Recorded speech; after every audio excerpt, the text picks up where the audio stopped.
오늘은 비대면 특별 새벽 기도의 24번째 날입니다. 우리의 삶에 찬양이 흘러넘치게 하시는 성령님의 일하심을 소망하며 함께 찬양 드리기를 원합니다.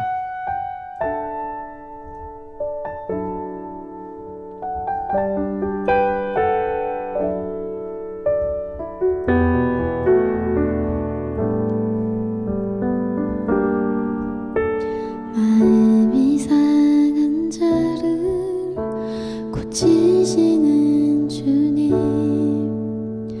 하늘의 아버지 날 주관하소서. 주의 길로 인도하사 자유케 하소서. 새 힘을 행하사 분케 하소서. 마음이 상한 자를 고치시는 주님, 하늘의 아버지 날 주관하소서. 주의 길로 인도하사 자유케 하소서. 새 일을 행하사 분케 하소서. 의에 줄이고 목이 마르니 성령의 기름 부소서. 의에 줄이고 목이 마르니 내 잔을 채워주소서.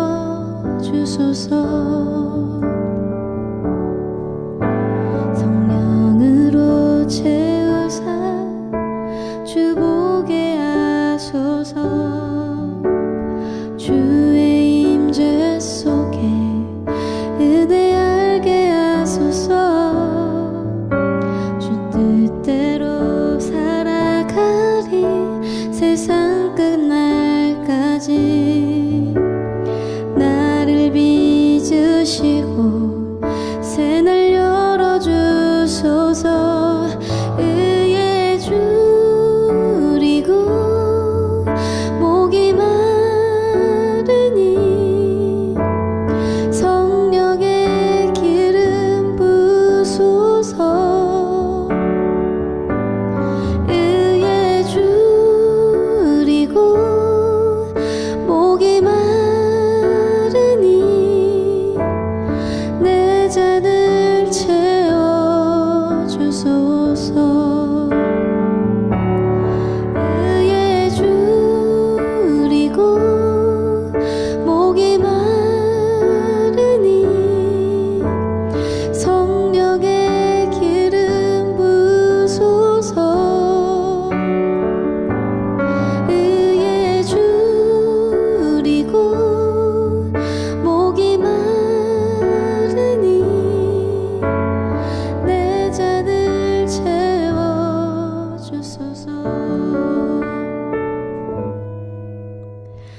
내 잔을 채워주소서.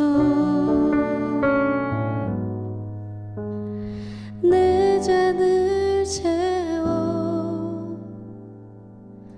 채워주소서.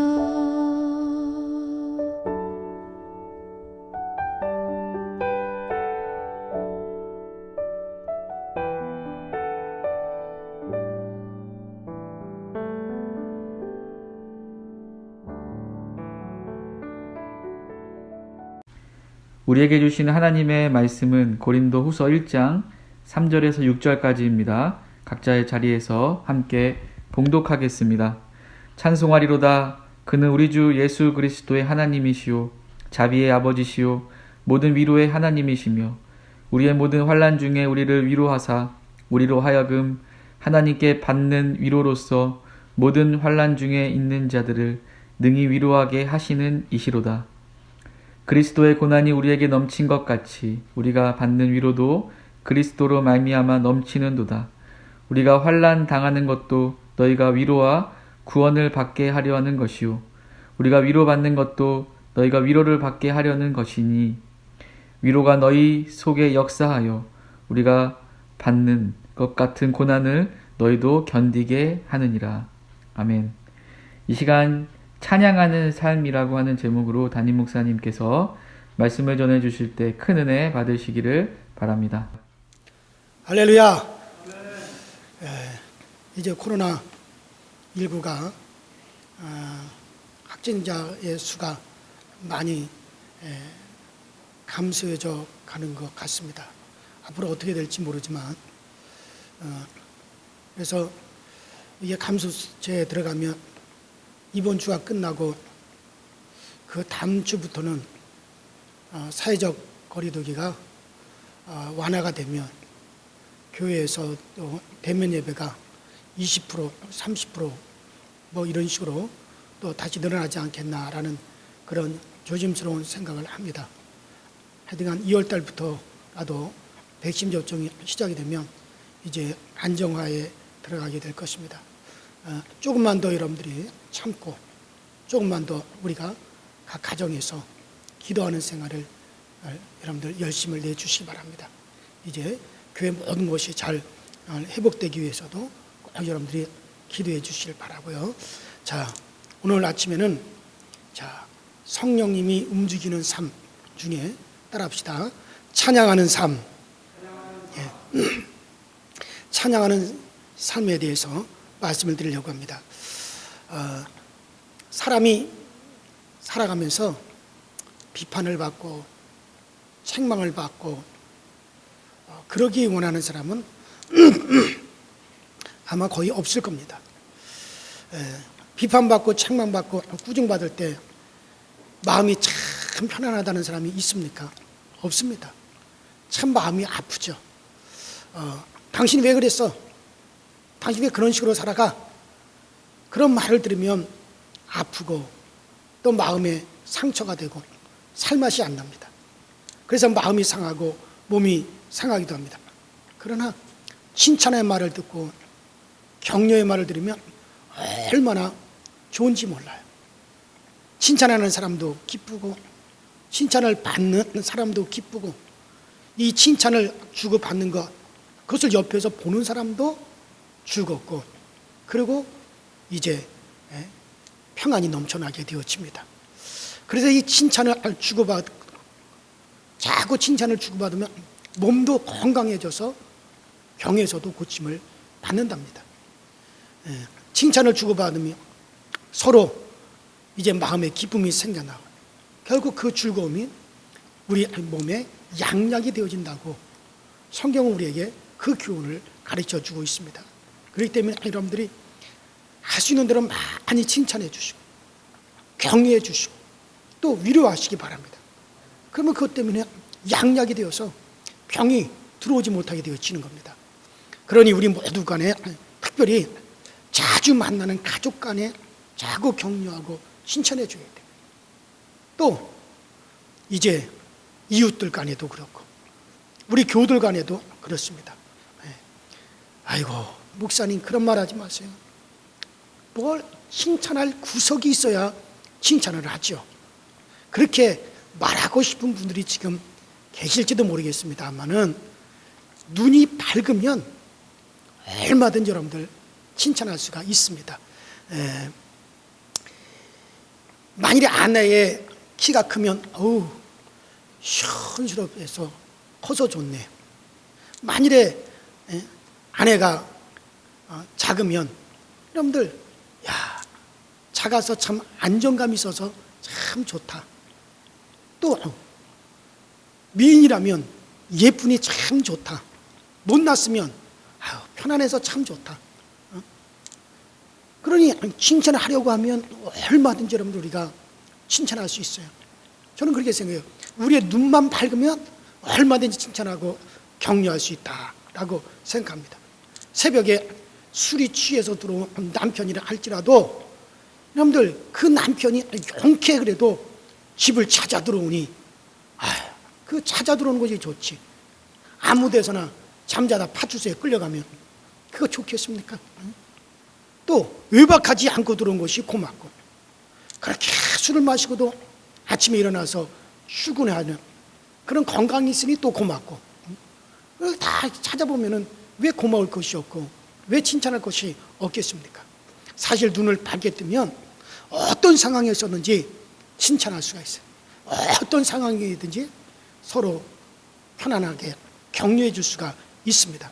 그리고 칭찬받는 사람은 점점 발전하게 돼 있어요. 그건 제가 잘 알아요. 제 아내는 늘 저에게 칭찬을 많이 해요. 당신이 열심히 사니 좋고 시간을 갖다가 잘 아껴서 생활하니 고맙고, 뭐 이렇게 막 칭찬을 해줘. 그러니까 아내에게도 이런 칭찬을 제가 들으니까는 이렇게 누워 있다가도 제 아내가 딱 들어오는 소리가 나면 벌떡 일어나서 책 보는 척을 해요. 왜 그런 칭찬을 이미 들었습니까? 제 목양실에서도 어떨 때는 이렇게 제가 좀 이렇게 의자를 들여 젖히고 누워 있다가도 제 아내가 기도하고 그리고 목양실로 들어오는 소리가 딱 들면 벌떡 일어나가지고 성경 읽는 척을 한다. 성경을 뒤적거려요. 저에게 제 아내가 당신 책 좀 보세요, 당신 좀 성경 읽으세요, 그러면 제가 읽겠어요? 그러나 그런 잔소리 안 하고 칭찬해 주니까 그 칭찬을 들었기 때문에 더 제가 발전을 하는 거죠. 자꾸 칭찬하는 소리를 들으니까는 그렇게 하는 거죠. 회사를 경영하는 경영주들도 마찬가지. 자꾸 사원들을 또 직원들을 격려해주고 자꾸 칭찬을 해주셔야 돼요. 그러면 그들이 일을 더 잘해서 생산성이 막 더 좋아질 겁니다. 더 나아질 겁니다. 사람은 책만 받고 꾸중을 들으면 힘이 빠져요.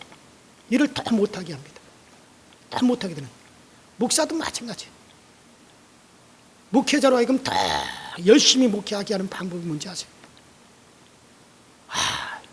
여러분들이 은혜가 안 돼도 목사님 오늘 말씀 너무 은혜 받았습니다.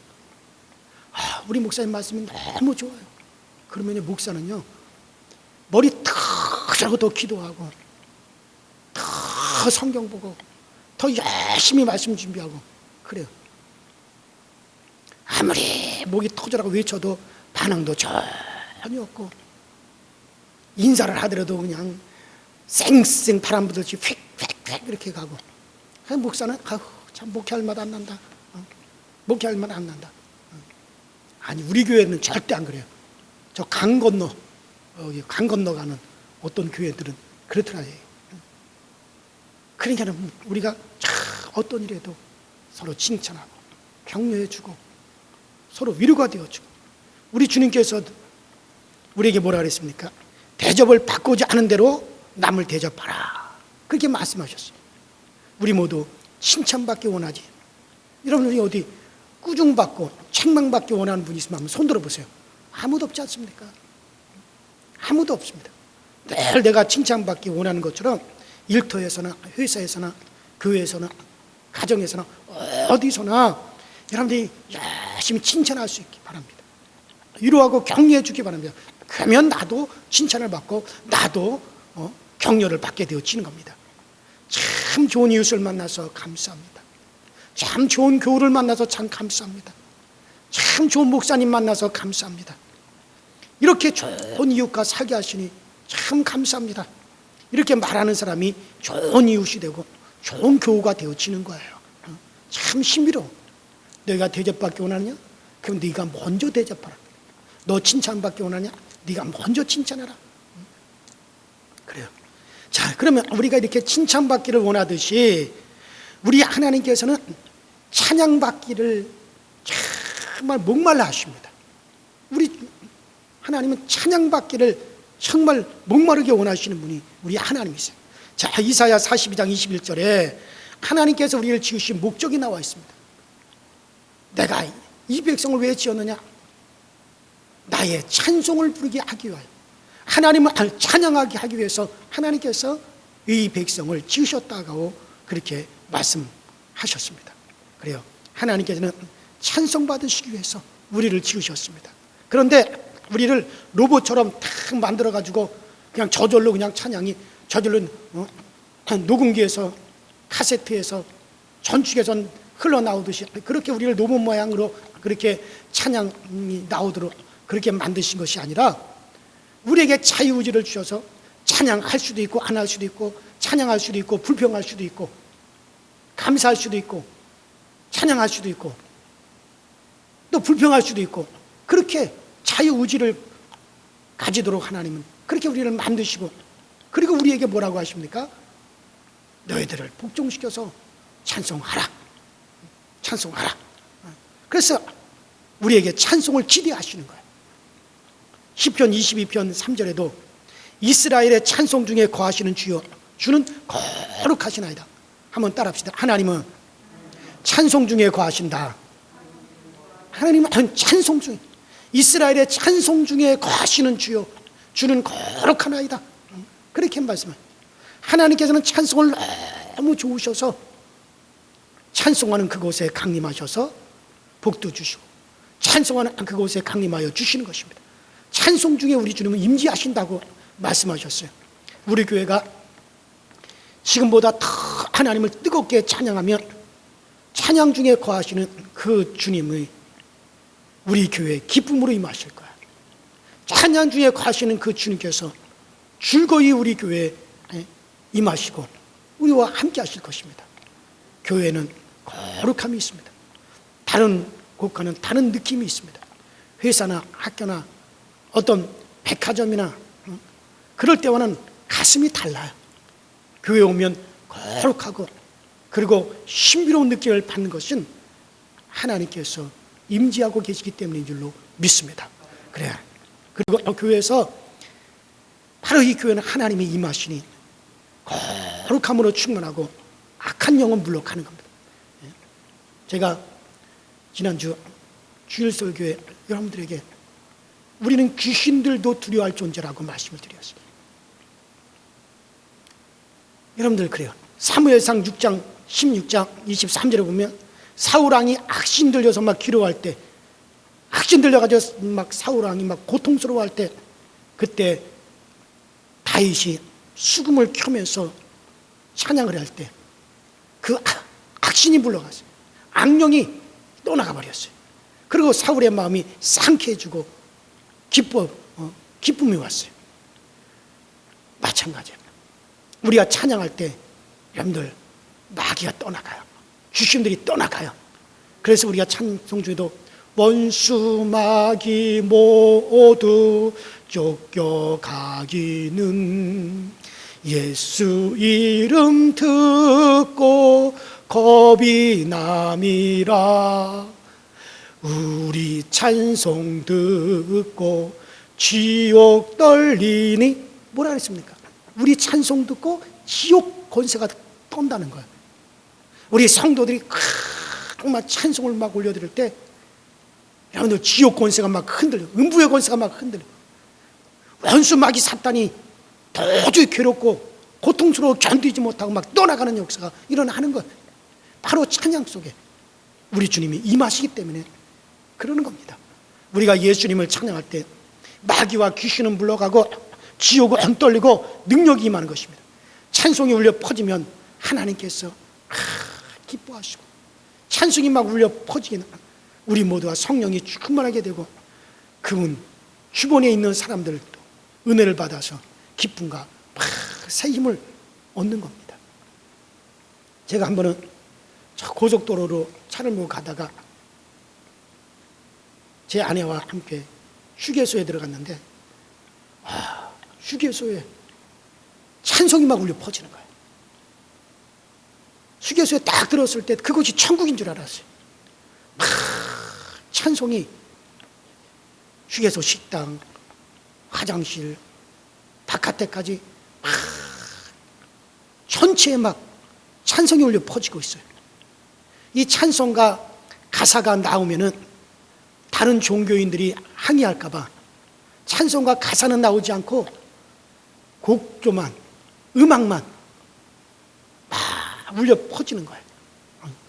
찬송가 가사가 나오지 않으니까는 그래서 예수 믿지 않는 사람들은 그저 음악이 틀어졌는가 보다 하지만은 그러나 예수 믿는 우리들은 어떻습니까? 아, 이 휴게소에 찬송가가 울려 퍼지는, 찬송이 울려 퍼지는구나.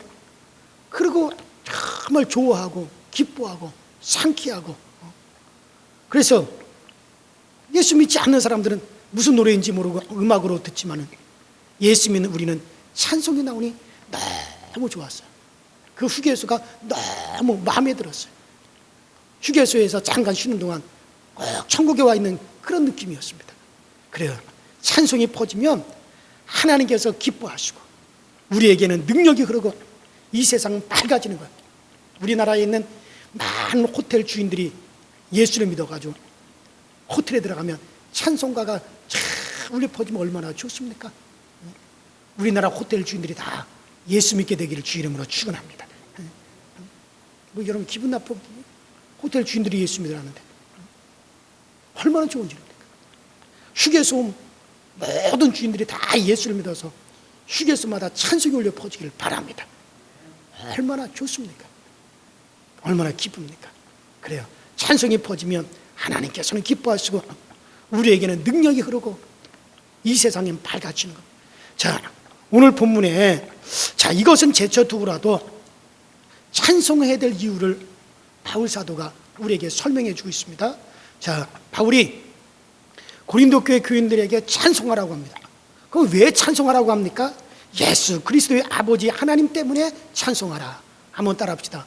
예수 그리스도의 아버지 하나님으로 인하여 찬송하라. 예수 그리스도의 아버지 하나님 때문에 찬송하라고 바울이 그렇게 말을 합니다. 이게 무슨 말입니까? 왜 우리에게 예수 그리스도의 아버지를 찬양하라고 하십니까? 우리와 어떤 상관이 있기에 우리에게 찬양하라고 합니까? 자, 우리도 하나님의 자녀지만은 예수님과는 달라요. 우리는 예수 믿어 하나님의 자녀가 됐지만은 예수님은 그분은 아버지 품에서 나타나신 분이세요. 그는 독생하신 하나님께서 나타나신 분이 바로 예수십니다. 여러분들 요한복음 3장 11절에 하나님이 세상을 이처럼 사랑하사 독생자를 주셨으니 이는 저를 믿는 자마다 멸망치 않고 영생을 얻게 하려 하심이라.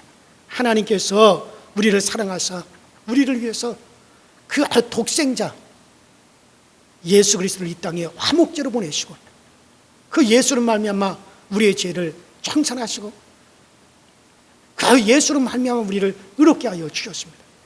아들을 우리에게 주어서 우리도 하나님의 아들들이 되게 하셨어요. 세상에 아들을 어떻게 줍니까? 아들을 준다는 것이 얼마나 마음 아픈 일입니까? 그러나 우리를 구원하시기 위해서 하나님께서 예수 그리스도를 우리에게 주셨습니다. 그러니 우리가 하나님을 찬양할 수밖에 없는 거예요. 그래서 정말 그리스도 예수 그리스도의 아버지 하나님을 인하여 우리가 그를 찬양하라. 예수님이 아니면 우리는 천국도 모르고 그냥 허무하게 살다가 그대로 다 지옥으로 가는데 우리에게 예수 그리스도를 주셔서 그 예수님께서 우리에게 천국 가는 길을 열어주시고 그 예수를 말미암아 내가 영원한 생명을 얻게 되었습니다. 우리에게 예수님만 계시면 우리는 다 천국에 들어가고 우리는 하나님의 자녀가 되니 얼마나 감사합니까? 그 하나님 아들도 아낌없이 우리에게 주신 그 하나님께서 자기 아들을 아낌없이 우리에게 주신 하나님께서 그 아들 그리스도와 함께 다른 것인들 우리에게 왜 주지 아니하시겠느냐? 그 아들과 함께 다른 것도 우리에게 주신다. 우리에게 그렇게 말씀하지 않았습니까? 로마서 8장 32절에 말씀하십니다. 자기 아들을 아끼지 아니하고 우리 모든 사람을 위하여 내어주신 그가 어찌 그 아들과 함께 모든 것을 우리에게 은사로 선물로 우리에게 주시지 않겠느냐. 그래서 우리는 기도하면 모든 것을 다 여러분들 받습니다. 그 아들과 함께 우리가 기도하면 모든 것을 다 받습니다. 로마서 10장 12절에도 한 주께서 모든 사람의 주가 되사 저를 부르는 모든 사람에게 부요하시도다. 얼마나 은혜가 있는 말씀입니까? 부요하시고 귀하신 하늘의 하나님이십니다. 그 하나님 하나님께서 예수 그리스도를 우리에게 주셨을 뿐만 아니라 예수님과 함께 모든 것을 여러분과 저에게 주셨어요. 그래서 우리에게 찬양하라는 거예요. 구하라 그리하면 줄 것이요, 찾으라 그러면 찾을 것이요, 문을 두드리라 그러면 열릴 것이니라. 그래요. 예수님과 함께 우리가 구하는 모든 것을 주시는 하나님께 얼마나 고맙습니까? 그러니 하나님을 찬양하라. 그래서 바울이 지금 고린도후서 1장에서 하나님을 찬양해야 될 이유 중에 가장 중요한 것이 무엇이냐? 바로 예수 그리스도의 아버지 하나님을 인하여 우리가 찬양하라. 그리스도와 함께 우리에게 모든 것을 주셨음을 인하여 그 하나님을 찬양하라. 바로 이런 찬양을 드리는 자들에게 우리 주님은 임하시는, 제가 조금 아까 뭐라 그랬습니까? 우리의 찬양 중에 거하시는 주요, 주는 거룩하시나이다. 바로 그 말씀대로 바로 우리의 이와 같은 찬양 중에 주님께서는 임재하여 주시겠다고 분명히 우리에게 말씀하고 계시지 않습니까? 어떤 한 왕이, 임금이 나라에 큰 전란이 일어나서 가까운 신복 몇 사람과 함께 피난을 갔습니다.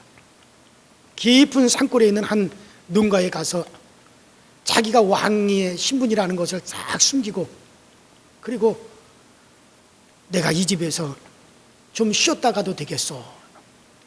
그렇게 물었습니다. 마음이 선하고 착한 그 부자인 그 주인이, 생활이 넉넉한 주인이 예, 그렇게 하시오. 그러면서 대접을 잘 해주었어요. 얼마 후에 전란이 다 평정이 되어서 다시 이제 왕궁으로 돌아가게 된 왕은 그 농부가 너무 고마워가지고 그 농부에게 말을 했습니다. 주인장, 그동안 참 고마웠어. 너무 고마웠어. 우리에게 참 잘 대해주어서 뭐라고 내가 감사해야 될지 모르겠어. 그런데 나는 제법 좀 힘이 있는 사람이요. 나는 제법 좀 힘이 있는 사람이니 무엇이든지 나에게 부탁하시오. 내가 해줄 수 있는 일이라면 무엇이든지 내가 해주겠소. 그러니까 그 주인이 아예 그렇지 않아도 됩니다. 필요가 없습니다. 아니요, 나에게 말해보시오. 내가 할 수 있는 것이라면 원하는 걸 내가 꼭 들어주겠어. 그러니 말을 해보시오. 그래도 이 주인은 아닙니다. 이미 나는 넉넉하게 살고 있지 않습니까? 그러니 저는 아무것도 필요 없습니다. 괜찮습니다. 다른 소원이 없습니다. 괜찮습니다. 그래도 그 왕이 자꾸 말을 하라 그러니까는 정 그러시다면 몇 월 며칠이 내 환갑날입니다. 그 날에 다시 우리 집을 방문해 가지고 함께 이 잔치에 참여해 주시면 정말 고맙겠습니다. 그러니까는 왕은 이 세상에 이렇게 욕심이 없는 사람이 또 어디 있나, 이런 선량한 사람이 다 있구나, 그러면서 크게 기뻐하면서 이제 기쁨으로 왕궁으로 돌아갔습니다. 자, 드디어 그 주인의 환갑날, 왕이 수많은 수행원들을 거느리고 그 집으로 행차를 했습니다. 그 마을에 경사가 났어요. 세상에 이 마을이 생겨나고 왕이 이 마을에 들어오다니 이게 도대체 무슨 일이냐? 알고 보니 그 집에 묵었던 손님이 그 나라의 왕이었습니다. 임금이었던 것입니다. 그래서 그 집에 왕이 다녀간 집이다 라고 큰 비석을 세워놨답니다. 그 후로 그 집은 명문 가문이 되었어요. 왕이 와서 쉬고 왕이 와서 대접을 받고 왕이 이곳에 기거하다 간 집이다. 하나님 비석을 세워놓고 난 다음에 그 집은 명문 가문이 되고 그 집은 온 마을 사람들이 부러워하는 그런 집이 되었다는 그런 얘기가 있습니다. 우리나라에서도 대통령이 존경을 받아서 대통령이 앉았다 간 그 자리가 정말 귀하고, 대통령이 식사를 하고 간 그 집이 유명해지고, 대통령이랑 악수를 하고 나면 정말 손 씻기가 아깝고, 신문과 방송이 정말 대통령을 자랑스러워하는 날이 빨리 앞당겨지시기를 바랍니다. 우리나라도 참 그랬으면 얼마나 좋습니까? 어쨌든 한 나라 왕이 묵었다가 가도 그 집이 그렇게 영광스럽게 되는데, 우리는 하늘나라 왕의 아들 딸들이에요. 하늘나라 임금이 바로 우리 아버지십니다. 우리가 감사하고 찬양하며 그 우리 아버지 하나님께서, 하늘의 임금이신 그 하나님께서 우리의 찬양 속에 임재하시겠다, 우리가 찬양할 때 그곳에 와서 거해 주시겠다고 그렇게 말씀하고 계시지 않습니까? 여러분들, 우리가 찬양할 때 정말 우리 하나님 그곳에 함께 하시겠다, 우리의 찬양 중에 임하시겠다고 말씀하셨어요. 그러니 그 영광에 하나님이 우리 가운데 임하시면, 그러면 우리가 얼마나 영화롭게 되겠습니까? 찬양은 물론 하나님께 영광 돌리기 위해서 우리가 찬양을 하지만은, 그 영광 돌리는 우리들도 함께 영화롭게 되는 것이, 여러분, 그것이 찬양입니다. 찬양에 인색하지 마시고, 우리 교회도 좀 더 막 찬양이 좀 활성화해야 돼요. 막 젊은이들이 나와서 춤을 추며 찬양하고, 기뻐서 막 찬양하고, 이 찬양이 막 그냥 이 찬양이 막 우리 교회에서도 흥겹게 막 울려 퍼지는 그런 교회가 돼요. 왜? 우리 주님 우리의 찬양 중에 거하신다고 말씀하셨기 때문에 그렇습니다. 사랑하는 여러분들, 그래요. 우리는 하늘의 왕, 거룩하신 하나님의 아들, 딸이 되었어요. 어찌 하나님을 찬양하지 않을 수 있겠습니까? 그 크신 하나님의 사랑을 우리가 말로 다 표현할 수 없습니다. 우리를 구원하여 주시기 위해서 자기 아들을 화목제물로 우리에게 보내셔 이제 우리를 그렇게 사랑하신 그 하나님을 우리가 어찌 찬양하지 않겠습니까? 찬양에 인색하지 마시고 찬양하십시오. 수시로 찬양하십시오. 열심히 찬양하십시오. 가정에서도, 길을 가다가도 꼭 여러분들, 내가 교회 와서만이 찬양하는 것이 아니에요. 어디서든지 우리의 삶이, 우리의 삶 속에 찬양이 울려 퍼지고 찬송이 울려 퍼질 때, 그럴 때 우리 하나님 기뻐하시고, 내 입에서 그렇게 찬양 나가는 게 어렵으면, 요새 얼마나 스마트폰에서도, 또 요새는 뭐 이상한 것들 들고 다니면서도 다 듣지 않습니까? 가정에서도 찬양이 이렇게 켜놓으면 그 찬양을 따라만 불러도 우리 주님이 영광 받으시고, 우리 주님이 그곳에 우리와 함께 하시니 얼마나 기쁩니까? 하늘을 두루마리 삼고 바다를 먹물 삼아도 그 크신 하나님의 사랑을 다 기록할 수 없는 겁니다. 참으로 놀라운 사랑이십니다. 이 감사와 감격, 기쁨이 우리 가운데 찬양으로 잘 표현되어지고 감격으로 주님을 찬양하는 삶, 이 삶은 바로 성령님께서 움직이시는 삶입니다.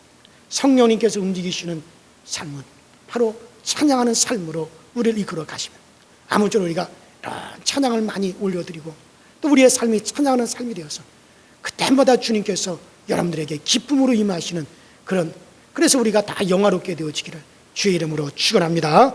우리 이전에 다 같이 기도하십니다. 이전에 다 같이 주여 한번 부르고 우리가 합심해서 기도할 때, 하나님, 나의 삶이 찬양하는 삶이 되게 하여 주시고 우리가 찬양에 인색하지 아니하게 하여 주시옵소서. 다 같이 주여 한번 부르겠습니다. 주여, 전능하신 하나님 아버지, 주님 은혜와 주의 사랑에 감사를 드립니다. 우리의 삶이 찬양의 삶이 되게 하여 주옵소서.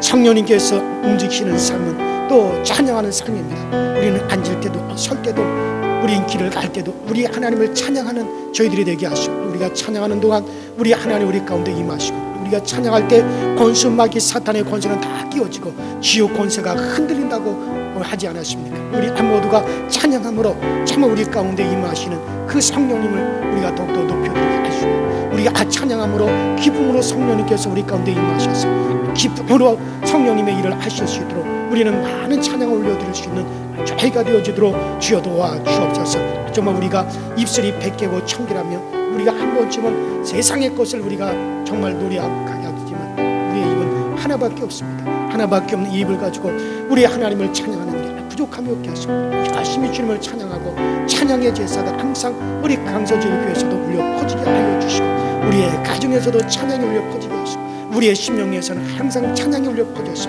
우리의 찬양 듣기를 원하시고 찬양 받으시기에 합당하신 그 하나님께서 기뻐 우리 찬양을 받으시도록 주께서 항상 도와주시고 항상 은혜로 인도하여 주시옵소서.